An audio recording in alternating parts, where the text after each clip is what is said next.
Chers sujets du Royaume de France, chers amis chevaliers, bienvenue sur la chaîne de l'Aventurier Catholique. Alors je vais profiter d'un coup de vent au mouillage. Vous entendez là les drisses qui claquent et le vent qui ronfle. Nous sommes dans des grains et ça m'impose une veille attentive à bord du bateau. Je ne quitte pas le bord.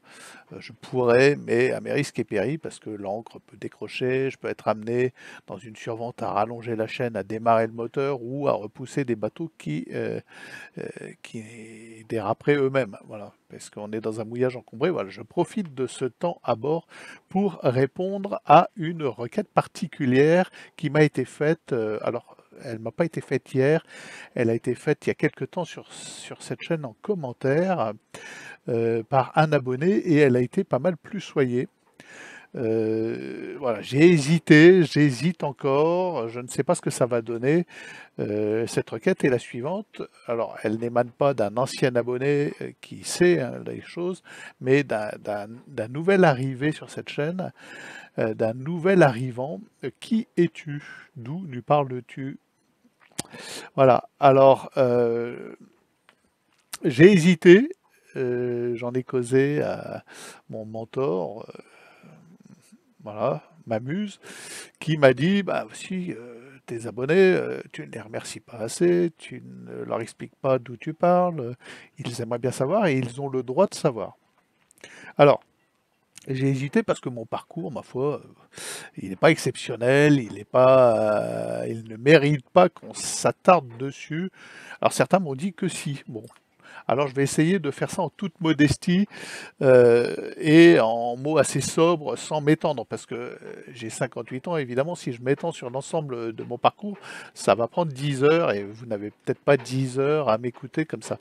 Donc, eh ben, d'accord.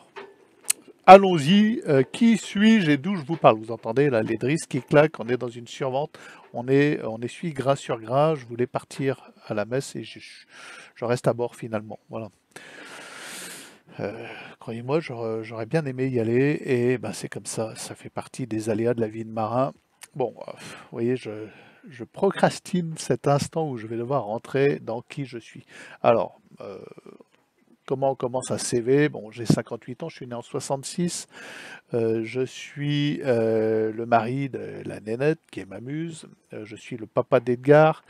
Et nous sommes une famille un peu décalée, un peu affranchi du système, non pas qu'on puisse s'en affranchir complètement, mais le plus qu'on puisse le faire.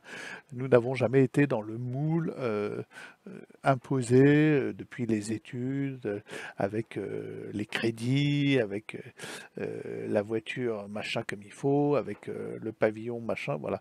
On sort d'un parcours plutôt atypique et aventureux, que ce soit mon épouse ou moi, et même maintenant mon fils qui s'engage dans sa voie professionnelle lui-même. Voilà, c'est quelqu'un d'assez libre et nous conservons cette forme de liberté. J'ai personnellement eu un parcours assez tumultueux dans ma jeunesse. Alors, je ne vais pas rentrer dans le détail. Ça m'a conduit à être militaire, à avoir un premier voilier, à tout abandonner pour rentrer dans un monastère, poursuivre un cursus complet. Oui, j'ai porté l'habit monastique. Pour moi, c'était un idéal, l'idéal monastique. Ça l'est toujours. Je suis en admiration devant un chartreux. Je trouve que c'est la quintessence, le sommet de la vie humaine, c'est de vivre en chartreuse. Voilà, j'ai toujours trouvé ça extraordinaire, flamboyant et en lien direct avec la verticalité de l'acte créateur, avec Dieu. Bon, et quoi de plus grand qu'une vie comme celle-ci? Donc, je m'y suis frotté, alors pas en chartreuse, mais au moins avec l'esprit monastique, les horaires, etc. J'ai tout de suite compris que c'était pas pour moi. Mais néanmoins, j'ai tenu bon quelques années parce que le cursus philosophique et théologique était passionnant et éveillait l'esprit et l'interrogation. Donc, j'ai suivi ce cursus philosophique et théologique parce que je me suis dit, et c'est une réflexion qu'en vaut une autre, hein, j'ai peut-être pas la vocation de moine, mais j'ai au moins celle de tout donner au bon Dieu. Voilà, et on donne bien un temps à l'armée, au service militaire, à son pays, et on donnerait rien au bon Dieu comme temps.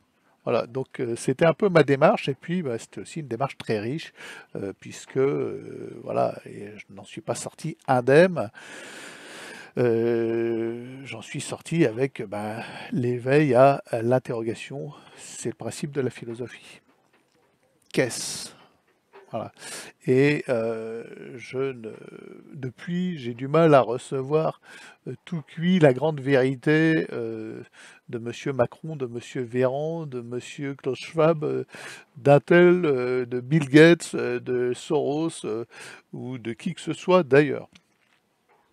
Alors, j'ai fait une rencontre très personnelle avec le Christ, hein, puisque dans ces années, ça fait à peu près 5 ans en tout de vie monastique, on apprend à contempler. Et on contemple quelque chose d'extrêmement réel. On contemple le Verbe incarné. Bon, pour ceux qui disent c'est imaginaire, ça ne l'est pas du tout, c'est extrêmement concret et ça prend un sens extraordinaire pour peu qu'on s'attache à s'interroger sur qu'est-ce que l'incarnation du Verbe et quel sens ça a dans nos vies actuellement et dans la vie de l'humanité tout entière. Ça prend sens et ça donne le sens à tout. Voilà. Donc moi j'ai cette chance d'avoir vécu cette expérience. Après quoi, évidemment, ça a été un parcours un peu tumultueux, hein, parce que dans ma vie monastique, j'ai déposé l'habit un matin, je suis parti, je me suis retrouvé dans les îles des Caraïbes, je suis revenu, j'ai repris l'habit, personne s'était aperçu de mon départ, tellement il y avait du monde dans ce monastère, et tellement ça attirait de la jeunesse. Enfin, si j'exagère, on s'est un peu aperçu, mais voilà, c'est pour vous montrer que c'est pas un parcours linéaire, avec l'air penché comme ça. Moi, la Vierge Marie, si elle pouvait me qualifier en me désignant, elle dirait mon fils rebelle. D'ailleurs, il paraît qu'elle l'a fait. Bon. Enfin, je ne vais pas rentrer dans le détail. Donc voilà une partie de mon parcours. Après quoi, je suis sorti, je suis parti marcher sur les chemins de Compostelle, ce qui a provoqué ma rencontre avec mon épouse, qui avait un parcours un peu similaire, de réflexion un peu similaire, et nous étions tous les deux pétris par cette forme d'interrogation philosophique, cette quête, et ça nous a naturellement conduit à retrouver un voilier pour partir au grand large et larguer les amarres du consumérisme et nous retrouver comme des aventuriers autour du monde avec un grand voilier en bois qui coulait. Voilà. Alors, ça, c'est une partie globale de mon parcours. Donc, je ne vous parle pas de nulle part. Ma quête spirituelle, elle n'est pas née hier, elle date d'il y a longtemps, elle est mûrie, elle est réfléchie, elle vient d'assez loin. Et voilà, c'est pas quelque chose qui sort de l'œuf. Quand je vous parle de ma certitude qu'il n'y a pas d'autre sortie que la sortie du couronnement de notre Seigneur Jésus-Christ sur l'univers, de sa royauté, il n'y a pas d'autre possibilité que de fléchir le genou devant le Verbe incarné qui meurt en croix. C'est que j'en suis intimement convaincu intellectuellement. Au-delà de toute foi, c'est une nécessité intellectuelle. C'est c'est une universalité, c'est catholique. Voilà. Et c'est une conviction vraiment de l'intelligence qui rejoint ma foi personnelle. Voilà. Je vous parle plus sur le terrain philosophique sur cette chaîne que sur le terrain spirituel. Donc voilà, en gros, mon parcours du moment où nous avons eu ensemble en famille ce deuxième voilier. J'ai voulu transformer nos navigations en quête spirituelle. J'avais un blog d'ailleurs qui s'appelait Enquête du Nil que vous pourrez retrouver. Ça a toujours été pour moi une quête de l'infini. J'ai écrit un livre, j'en ai écrit plusieurs, mais un qui s'appelle Plus loin, c'est encore l'horizon. Voilà, pour montrer l'inaccessibilité et la vanité peut-être de cette quête maritime, de cette croisade que nous menons sur Terre, de ce pèlerinage en fait que nous menons sur Terre. Voilà. Donc en gros, les détails et d'où je vous parle, je veux pas que ça dure trop trop longtemps. Je suis de fil en aiguille devenu assez compétent dans mon domaine maritime. Ce voilier est le numéro 11. Vous voyez, c'est pas mon premier voilier. Ce voilier, c'est le numéro 11, comme je vous le dis. C'est quelque chose euh, qui me prend les tripes, la navigation maritime. Je me considère pas comme un grand marin, régatier, tout ça. Je laisse ça aux autres. Moi, ce qui m'intéresse, c'est la démarche du voyage, c'est la quête, c'est d'être bien à un endroit et de se mettre en instabilité pour partir, pour quitter un mouillage où on est bien, où on s'est fait des amis, où on est assez confortable malgré un coup de vent de temps en temps, où on a une douche à la capitainerie, où on a des chouettes bars partout à Las Palmas, un bassin avec des coilles où on peut regarder les grosses carpes, qui sont les mêmes d'ailleurs que la première fois où on est allé mouiller là. Quand est-ce que c'était? Moi, ça fait un paquet de fois que je viens mouiller à Las Palmas, qu'on part et qu'on revient, c'est le principe. Voilà, moi ce qui m'intéresse, c'est cette démarche de pèlerinage en fait. C'est que le bateau, c'est un élément très instable, c'est un élément où on n'est jamais dans le repos à se dire tiens, bah là tout va bien. Bon, ça arrive, il y a des instants comme ça, mais ça ne dure jamais. On sait que ça ne va jamais durer. Comme en mer, bah, le vent il monte toujours, et de nuit, bah, il faut toujours faire une manœuvre et on dort jamais sur ses deux oreilles. Voilà, c'est cet esprit-là qui m'intéresse en fait dans la vie de manière globale. Je n'ai pas cet appétit, ce goût pour, voilà, pour rester planté dans une routine de travail, et j'en suis totalement incapable. Totalement incapable, je suis totalement incapable d'avoir un patron, un job. Alors, ça m'est arrivé, évidemment, mais parce qu'il y a derrière un bateau à retaper, un voyage à préparer, un départ. Vous savez, le moment où on quitte Brest, où on quitte de vue euh, voilà, la famille qui vous salue une dernière fois sur le pont de Plougastel et qui voit passer le bateau dessous et qui est là à vous faire bon voyage. Voilà, ce moment, ben, moi j'ai goût à ça. C'est toujours difficile. Ce qu'il faut bien comprendre, voilà, c'est toujours un moment où on est livré à quelque chose d'indéfinissable. C'est vraiment le départ du pèlerin. C'est pas facile. C'est ce premier pas qui est difficile en fait. Et puis il y a des instants où on se dit, ben, on serait quand même mieux chez soi.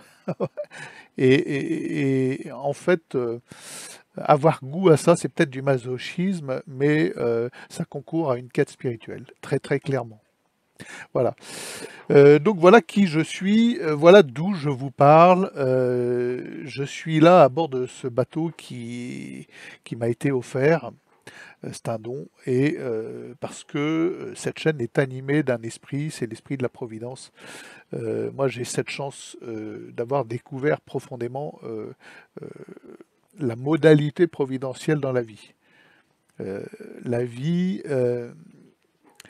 livrée au don de Dieu, et d'avoir pu mettre en application de manière très très claire la parole du Christ qui parle du lys et qui dit que le lys n'a pas à s'inquiéter, ou l'oiseau, de sa pitance parce qu'elle lui est donnée au quotidien. Voilà. Et que le lys est bien plus beau, bien plus paré que n'importe quel roi de cette terre, et alors qu'il est juste là, remis entre les mains du Créateur, qu'il ne dépend que du Créateur. Et j'aime assez cet esprit de la Providence, j'aime assez goûter à ce moment où ben, je vais être dans l'incertitude du lendemain, mais non parce que je sais que Dieu est présent. Voilà. Et ça, je réponds à beaucoup de gens qui sont là dans le désespoir, à se dire mais comment on va faire pour s'en sortir avec ce gouvernement qui va nous écraser d'impôts, de taxes? N'ayez pas peur. Voilà. Alors, il y en a qui critiquent Jean-Paul II, mais il a au moins dit une parole sensée, n'ayez pas peur. Alors Klaus Schwab a dit la même chose. Il ne faut pas savoir peur. Voilà. parce qu'on va tout vous piquer, il ne vous restera plus rien. Bah, c'est peut-être une grâce, et il s'en rend pas compte et il ne le sait pas. Voilà. Et ça peut permettre à certains de redécouvrir cette nécessité de ployer le genou, de demander à Dieu et de ne pas avoir peur de demander à Dieu. Voilà, c'est un peu l'esprit de cette chaîne. C'est un peu mon esprit à moi, ce qui m'anime au quotidien. Voilà. C'est cette vie providentielle, cette vie de la providence et cette action de grâce permanente de tout recevoir d'en haut. Voilà.